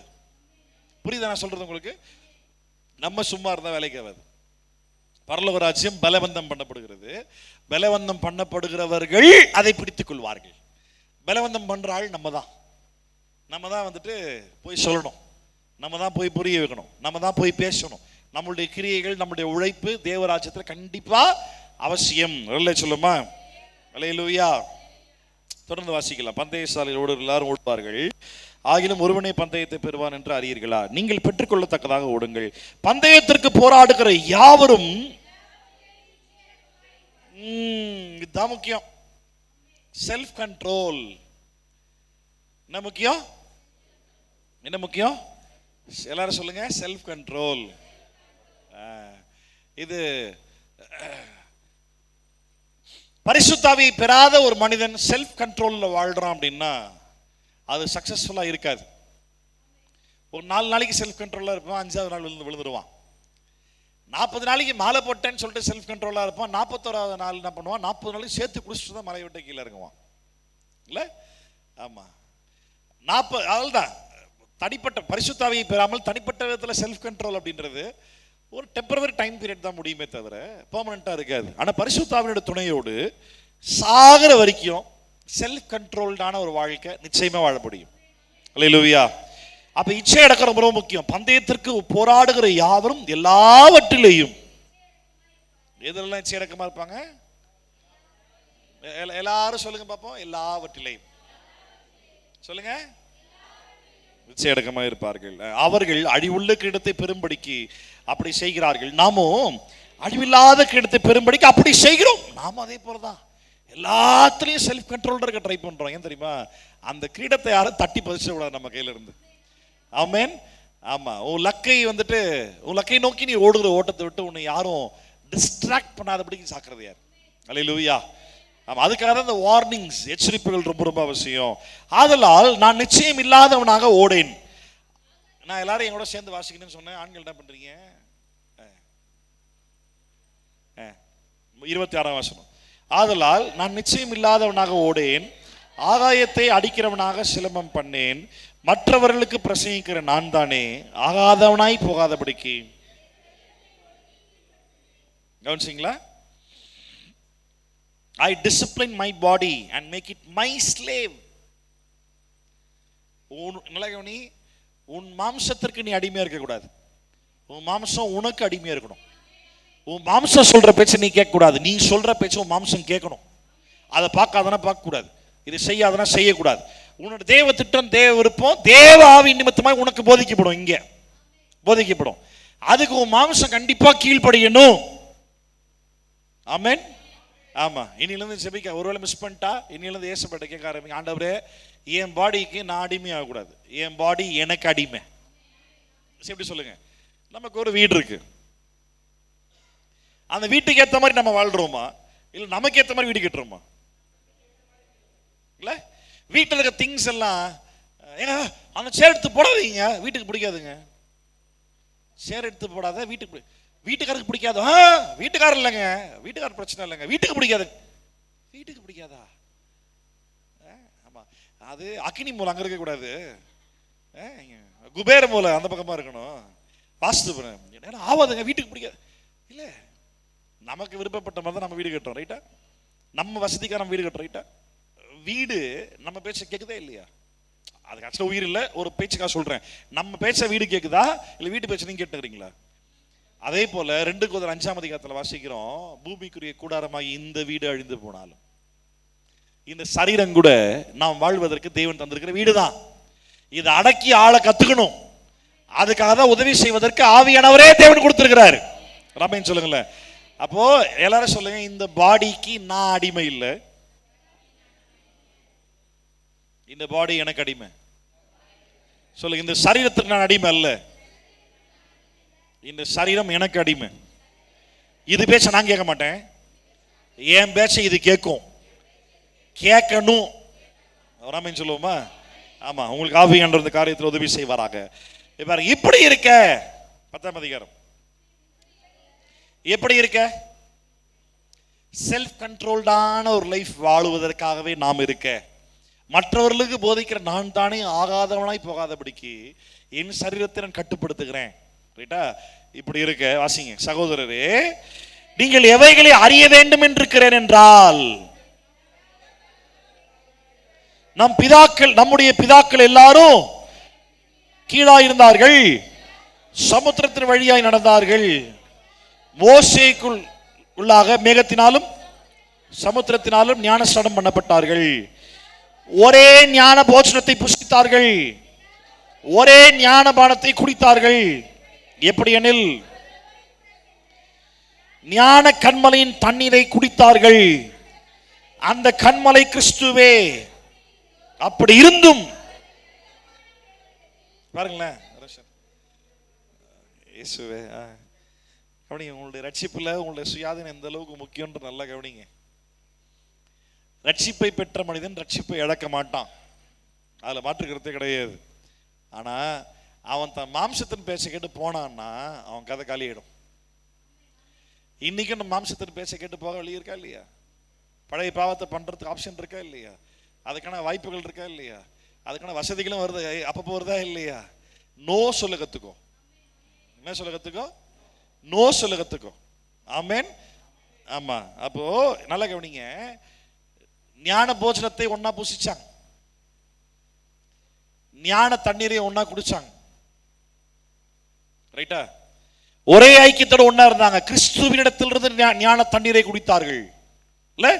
அந்த கண்மலை கிறிஸ்துவே. அப்படி இருந்தும் கூட அவர்கள் அதிகமானவர்கள் பேரில் தேவன் பிரியமாயிருக்க இருந்ததில்லை. ஆதலால் வனாந்தரத்தில் அவர்கள் ஒரே ஃபெலோஷிப்ல ஒன்னா இருக்கிறோம், ஒரே திருவிருந்தில் ஒன்னா புசிக்கிறோம். அப்படி இருந்தும் செல்ஃப் கண்ட்ரோல்டான ஒரு லைஃப் இல்லாத அநேகர் மேல ஆண்டவர் பிரியமா இல்லை. புரியுதா இருக்காது? உன் சுயாதீனத்தை கிருபைக்கு ஏதுவாய் பயன்படுத்தாம உன் சுயாதீனத்தை மாம்சத்திற்கு ஏதுவாய் அனுசரித்து கிருபையை போக்கடிக்கிறவர்கள் மேல கர்த்தர் பிரியமா இல்லை. எச்சரிக்கையா இருங்க. பாருங்க, அவர்கள் இச்சித்தது போல நாமும், நமக்கு அந்த ஆப்ஷன் இருக்கு. கவனிச்சீங்களா? நமக்கு அந்த ஆப்ஷன் என்ன தினேஷ்? இப்போ பாவம் பண்ண ஆப்ஷன், இப்போ தப்பு பண்ண ஆப்ஷன், விமல் தப்பு ஆப்ஷன் இருக்குது. அவர்கள் இச்சித்தது போல, யாரு? இஸ்ரவேல் ஜனங்கள் இச்சித்தது போல நாமும் பொல்லாங்கானவைகளை இச்சியாதபடிக்கு இவைகள் நமக்கு. கவனிச்சியா? இதெல்லாம் எக்ஸாம்பிளா கர்த்தர் வச்சிருக்காரு நம்மளுக்கு. என்னால நடந்த. தொடர்ந்து வாசிங்க. ஜனங்கள் புசிக்கவும் குடிக்கவும் உட்கார்ந்து விளையாட எழுந்திருந்தார்கள் என்று எழுதியிருக்கிறபடி. பாருங்க, ஒரு நிமிஷம், வசனம் சொல்லுது. வாசிரன் கெஞ்சனோட வாசிக்க மாட்டான், நீ பாட்டுன்றது ஓடுற. கவனிங்க, புசிப்பு குடிப்பு. Don't be a slave for the food. ஆகாரத்துக்கு அடிமையாகாத. யாருக்காவது புரியுதா? எங்கேயாவது ஏறுதா? ஆகாரத்திற்கு ஒருபோது அடிமையாகாத. சாப்பாடு சாப்பிட்றோம், டேஸ்டா இருக்கு, எக்ஸ்ட்ரா ஒருபடி சாப்பிடு, தப்பு இல்லை. டேஸ்டா இருக்குன்ற காரணத்துக்காக எப்பவும் சாப்பிட்ற சாப்பாட்டு அளவை விட 2 மடங்கு சாப்பாடு அதிகமா சாப்பிட்டீங்கன்னா அது பாவம். அது பாவம். கவனிக்கிறீங்களா?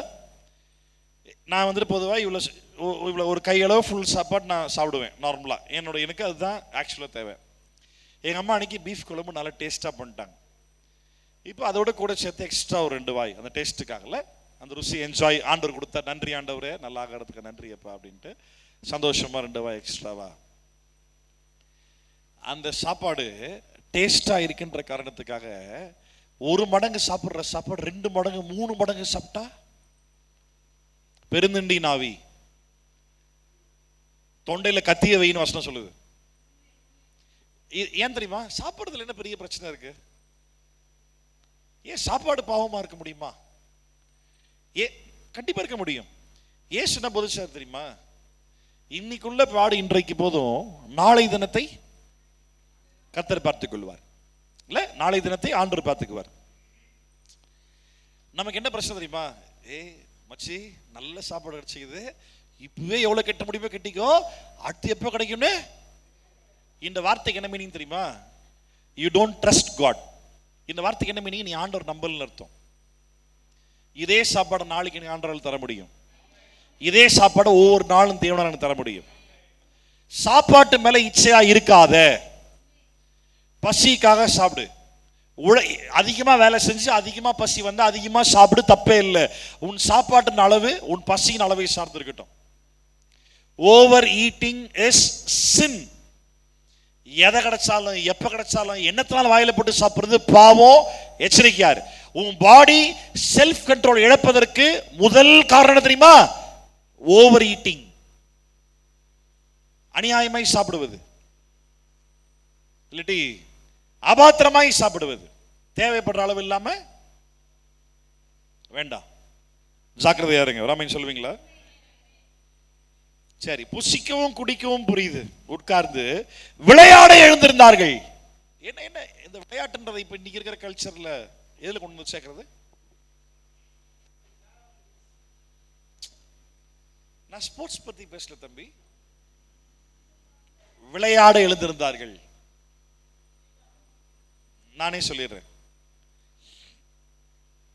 தேவனுக்கு மகிமை இல்லாமல் நீ டைம் பாஸ் பண்றன்ற பேர்ல என்னவோ பார்த்துக்கிட்டு இருக்க பத்தியா போன்ல.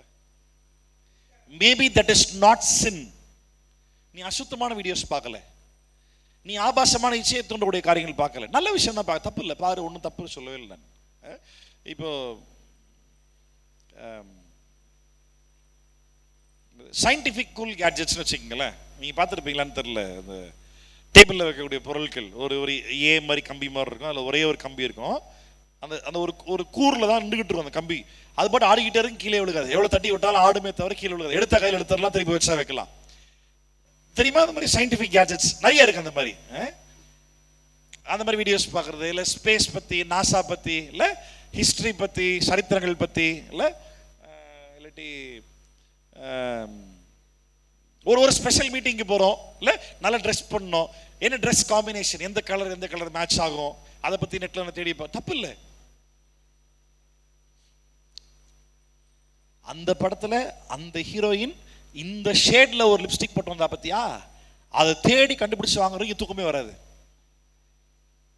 புரியுதா? உங்களுடைய சர்ச் எதை நோக்கி போயிட்டு இருக்கு புரியுதா? உங்களோட தேடல்கள் எதை நோக்கி போகுது புரியுதா? அதாவது விளையாட எழுந்திருந்தார்கள். அது மேல ஆண்டு பிரியமா இல்லையா? புசிக்கவும் குடிக்கவும் விளையாட எழுந்திரு. குடிக்கிறத பத்தி பேச தேவையில்லை, ஏன்னா குடிக்கிறது தப்பு தான், எது குடிக்க போற? போதை பழக்கத்திற்குரிய இருக்கக்கூடிய எல்லாமே பாவம் தான். அதை பத்தி பெருசா பிரசங்கம் பண்ண அவசியமே இல்லை. உன்னை அடிமைப்படுத்தக்கூடிய போதை பழக்கத்தில் எல்லாமே பாவம் தான். அதுல ஒருவேளை அப்படி யாரும் இருந்தீங்கன்னா விட்டுருங்க. ஆமா, நம்ம சபையில் யாரும் இல்லை நான் விசுவாசிக்கிறேன். அப்போ ஜனங்கள் புசிக்கவும் குடிக்கவும் உட்கார்ந்து விளையாட எழுந்திருந்தார்கள். Time pass. they want to have fun. அவங்களுக்கு ஜாலி பண்ணணும்.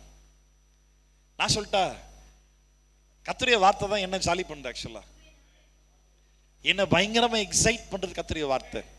ஏன் தெரியுமா?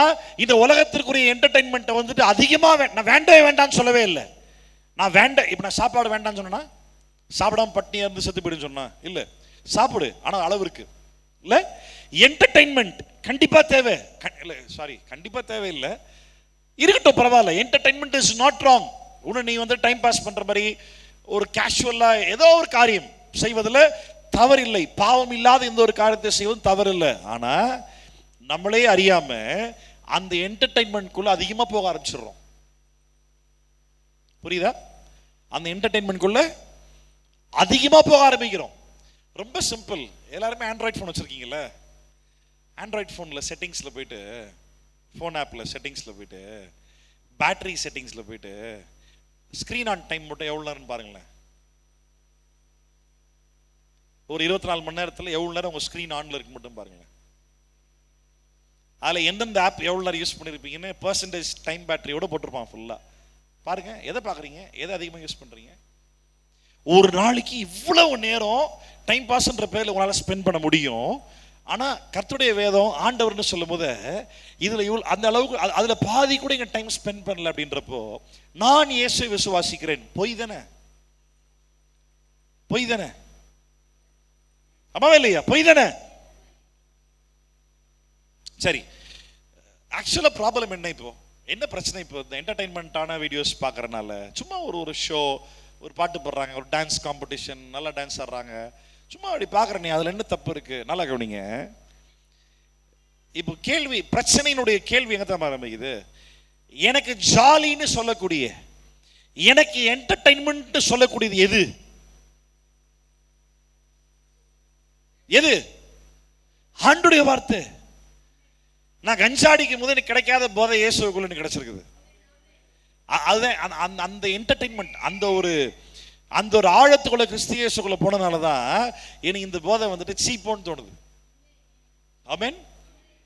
இன்னைக்கு மொபைல் ஃபோன்ஸ்ல ஷார்ட்ஸ், ரீல்ஸ் பார்த்து என்டர்டெயின் பண்றீங்க, உங்களை நீங்களே செல்ஃப் என்டர்டெயின் பண்றீங்க பார்த்தீங்களா? அதோடைய ப்ராப்ளம் என்ன தெரியுமா? இந்த என்டர்டெயின்மெண்ட்ல நீங்க அதிகமா டைம் ஸ்பெண்ட் பண்ண ஆரம்பிக்கும் பொழுது வேர்ட் ஆஃப் காட் உன்னை என்டர்டெயின் பண்றது அப்படியே சப்ரஸ் ஆக ஆரம்பிக்கும். இதுதான் விக்கிரக வழிபாடு. உன் போன் உனக்கு விக்கிரகமா இருக்குது, ஸ்டேட்டஸ் உனக்கு விக்கிரகமா இருக்கு. இன்னைக்கு பப்ளிக்ல போய் போட்டோ எடுத்து போடுறது இல்ல, சம்பந்தம் டான்ஸ் ஆடி வீடியோ எடுத்து போடுறது, அதுல 4 பேர் லைக் கொடுத்தா அதுல ஒரு சந்தோஷம் இல்ல. நான் எத்தனை பேர் சொல்லியிருக்கேன், இன்னைக்கும் நான் கடைக்கு போய் துணி எடுக்க போனேன் அப்படின்னா ஒரு துணியை தொட்ட உடனே மனசுல ஒரு வார்த்தை ஓடும், ஆண்டவரே இது ஓகேவா? அந்த துணியை தொடும்போதே என் மனசுல ஓடும், ஆண்டவரே இது ஓகேவா? எப்பவுமே எப்பவுமே அது அப்படின்னா துணி எடுக்க போகும்போதே பிளான் பண்ணி துணி எடுக்க போறோம், ஆண்டோட கேட்டு அது ஒரு உணர்வு உள்ள ஓகேனா எடுக்கணும் அப்படிலாம் இல்லை. அது இன்பில்டாவே கிளாக் மாதிரி செட் ஆயிடுச்சு. அது கிளாக் தானே ஓடிக்கிட்டே இருக்கும். யாரும் பேட்டரி போட்டுலாம் ஓட வைக்கல. ஐயோ ஆண்டோட கேட்காம செய்யக்கூடாது, அந்த ஐயோன்ற பேச்சே இல்லை. ஆட்டோமேட்டிக்காவே ஆண்டர் கேட்டு தான் செய்யறது. ராமின் சொல்ல மாட்டீங்களா? நல்லா கவனிங்க. I tell you what is the problem. If your phone is entertaining you more, then you are not entertained by the word of God, and that is sin. நீ சோஷியல் மீடியா உன்னை அதிகமா உன்னை வந்துட்டு உன்னை சந்தோஷப்படுத்துது. கர்த்தருடைய வார்த்தையில அந்த சந்தோஷம் உனக்கு கிடைக்கல அப்படின்றப்போ அதுதான் பாவம், அதுதான் இச்சை, அதுதான் அடிமைத்தனம், அதுதான் கர்த்தர் வெறுக்கிறாரு. டைம் பாஸ் பண்றோம் பத்தியா? அதுதான் அவர்கள் புசிக்க குடிக்க இருந்து விளையாட எழுந்திருந்தார்கள் என்று எழுதியிருக்கிறபடி அவர்களில் சிலர் விக்கிரகாராதனைக்காரரானது போல நீங்கள். இன்னைக்கு இந்த விக்கிரகாராதனை 2 விதமா சொல்லலாம். ஒண்ணு என்ன அப்படின்னா, உண்மையாகவே ஒரு உருவத்தை வைத்து வழிபடுவது, ரெண்டாவது என்னன்னா, எந்த உருவமும் கிடையாது, ஆனா ஏதோ ஒரு காரியம் அது இல்லாம என்னால் இருக்க முடியாது. ரெண்டு விதத்துல விக்கிரகத்தை பத்தி யோசிக்கலாம். நம்ம எல்லாருமே கண்டிப்பா ஒரு உருவத்தை வச்சு கண்டிப்பா கும்பிட போறது இல்லை, கும்பிடுறதும் இல்லை. ஆமாவா? கரெக்டா? அப்ப நம்ம அந்த லிட்ரலா விக்கிரக வழிபாட்டில் இல்லை. ஆனா உன் வாழ்க்கையில உனக்கு எது விக்கிரகமா இருக்குன்னு யோசிப்பார். இன்ஸ்டாகிராமா? செத்துரு, பாதாளம் போயிடு. அப்படியே பரலோகத்தில் நான் ஒரு டிராப் தண்ணி கொடுக்க மாட்டேன். எக்ஸாம்பிள்,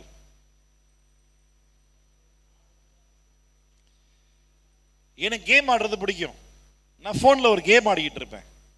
அது திடீர்னு தூங்கும் போதெல்லாம் கனவுல அந்த கேம்லாம் வரும். அப்படியே அப்புறம் யோசிச்சேன், என்ன பண்ண சொல்ல, அவ்வளவுதான், அந்த கேம் அன்இன்ஸ்டால் பண்ணிட்டேன், முடிச்சு. ஆமா, உனக்கு எது அதிகமா என்டர்டெயின் பண்ணுதோ அது உன் சொப்பனத்தில் வர ஆரம்பிக்குமா வராதா? வருமா வராதா? கண்டிப்பா வரும். திரட்சியின் மிகுதியினால் சொப்பனங்கள் பிறக்கின்றன, வசனம் தான் சொல்லுது. எது ஒன்று அதிகமா உன்னுடைய பிரெயின் மெமரி எது அதிகமா ஆக்குபை பண்ணுதோ, எந்த ஒரு காரியத்தை பார்க்கும்போது உனக்குள்ள அந்த ஹார்மோன்ஸ் ரைஸ் ஆகுதோ, அந்த என்ன ஹார்மோனாலும் இருக்கட்டும், டெஸ்டோஸ்டரோனா இருக்கட்டும், இல்லை அட்ரினலினா இருக்கட்டும், எந்த ஹார்மோன் இருந்தாலும் பரவாயில்ல, எது ஒன்று சந்தோஷப்படுத்துதோ அது பாவம் தான், அது பாவம் தான். ஆண்டவர் சொல்றாருல, ஏன் மகிமை விக்கிரங்களுக்கு? ஆண்டவரோடு பேசுறதுல இருக்கக்கூடிய சந்தோஷத்தை விட வேற ஒரு காரியத்தில் ரொம்ப சந்தோஷமா ஃபீல் பண்றேன். ஆண்களுக்கு ஃப்ரெண்ட்ஸ் கூட சேர்ந்து ஊர் சுத்துறது அவ்வளவு சந்தோஷம். பெண்களுக்கு ஆண்கள் எங்க போய் ஊர் சுத்துறாங்கன்ற இன்னொரு பொம்பளைங்க கிட்ட பேசுறதுல அவ்வளவு சந்தோஷம் இல்ல? இல்ல, நம்ம சிரிச்சுட்டே விட்டுறோம் பத்தியா? இது எந்த விதத்துல பாவம் இல்லைன்னு நினைக்கிறீங்க? இது எந்த விதத்துல பாவம் இல்லை? இப்ப கவனி, இதுல எல்லாம் நம்ம ரொம்ப ஸ்ட்ராங்கா நிக்கிறதா நினைச்சுக்கிட்டு இருக்கிறோம். விழாதபடிக்கு எச்சரிக்கையாரு. ஏன்னா இதுல எல்லாம் ஏற்கனவே விழுகிற கண்டிஷன்ல இருந்தா அப்படியே தட்டு தரு மாதிரி வாழ்க்கை ஓடிக்கிட்டு இருக்கு. அதுல அநேகர் மேல ஆண்டவர் பிரியமா இல்லையா? ஆமென். வாசிக்கலாமா? அப்புறம் விக்கிரகாராதனை பண்ணாங்க. 8வது வசனம், அவர்களில் சிலர் வேசித்தனம் பண்ணி ஒரே நாளில் 23,000 பேர் விழுந்து போனார்கள். போல நாமும்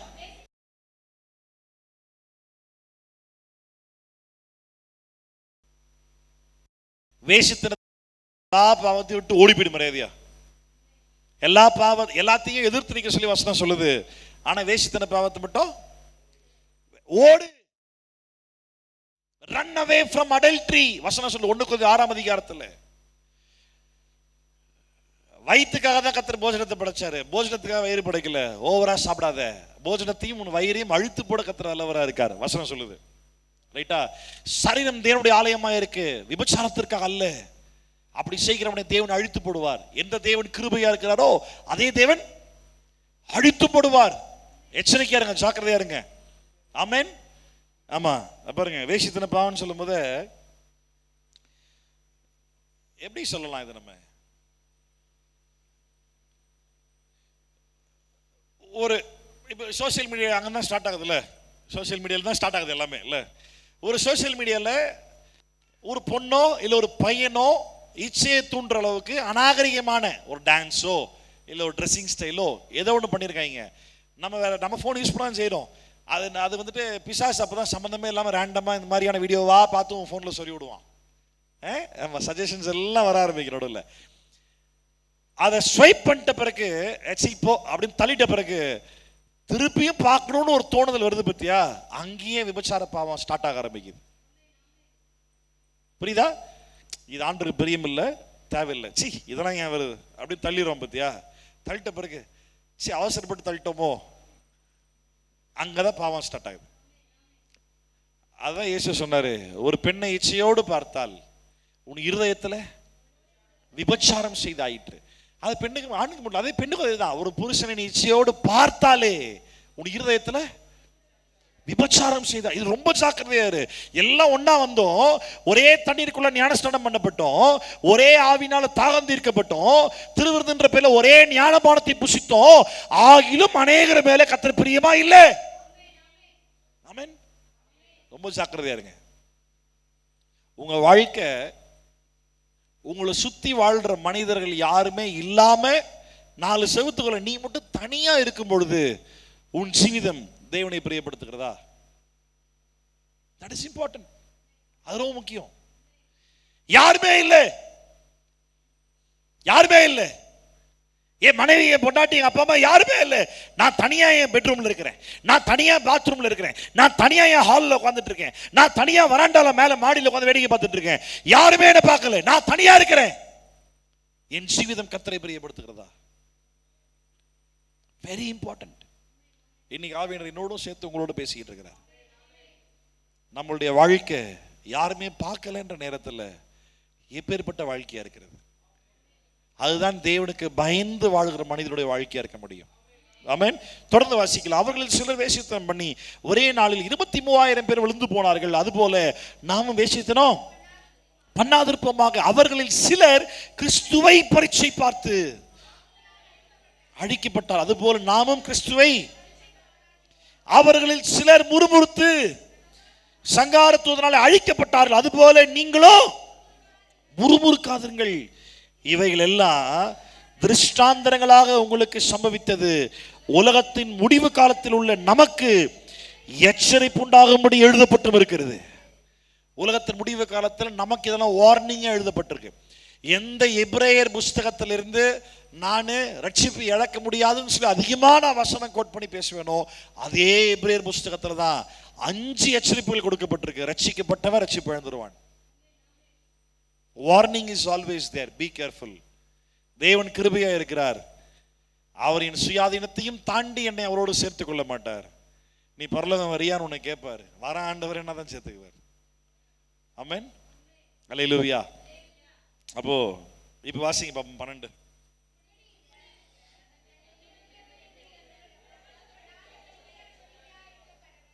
கேள்வியோடு இந்த செய்தியை முடிக்க ஆசைப்படுறேன்.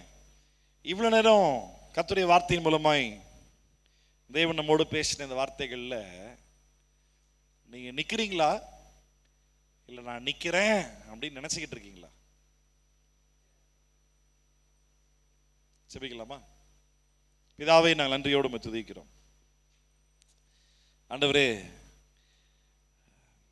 இஸ்ரவேல் ஜனங்கள் வனாந்தரத்தில் உங்களை முறுமுறுத்து பரீட்சை பார்த்து உமக்கு விரோதமாய் நின்று குடித்து புசித்து வேசித்தனம் பண்ணி விக்கிரகாராதனை பண்ணி உம்மை பரீட்சை பார்த்து வனாந்தரத்தில் அழிந்து போனாங்க. அவையெல்லாம் நீர் எங்களுக்கு உதாரணங்களாய் எக்ஸாம்பிளா எழுதி வச்சிருக்கீங்க. நாங்களும் அது போல இருக்கக்கூடாது என்று நீங்க எதிர்பார்க்கிறீங்க. எந்த ஒரு காரணத்துக்கு கொண்டாண்டவரே, விக்கிரகத்துக்கு எதுவான காரியத்திலும் வேசித்தனத்துக்கு எதுவான காரியத்திலும்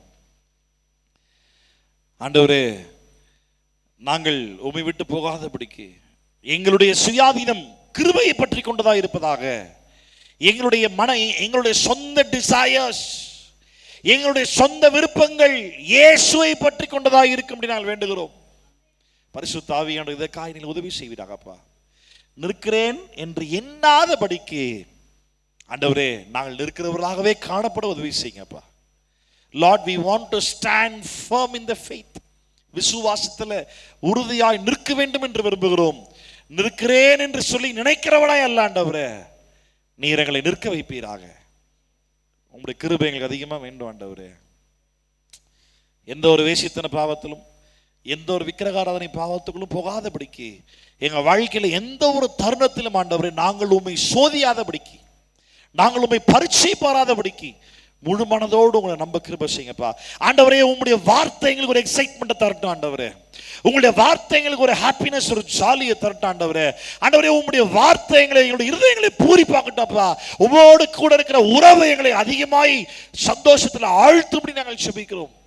எங்க மாம்சம் இல்லை, உலகத்தின் காரியங்கள் அல்ல, எங்க போன் இல்லை, எங்க கேட்ஜெட்ஸ் இல்லை, வேற எந்த ஒரு காரியமும் இல்லை.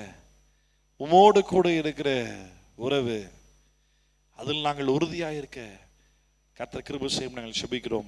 பரிசுத்த ஆவியின் உதவி செய்வீராக. உமக்கு நன்றி அப்பா. நீரே மகிமைப்படும். உங்க நாமம் மகிமைப்படட்டும். இயேசுவின் நாமத்தில் செபிக்கிறோம் நல்ல பிதாவே.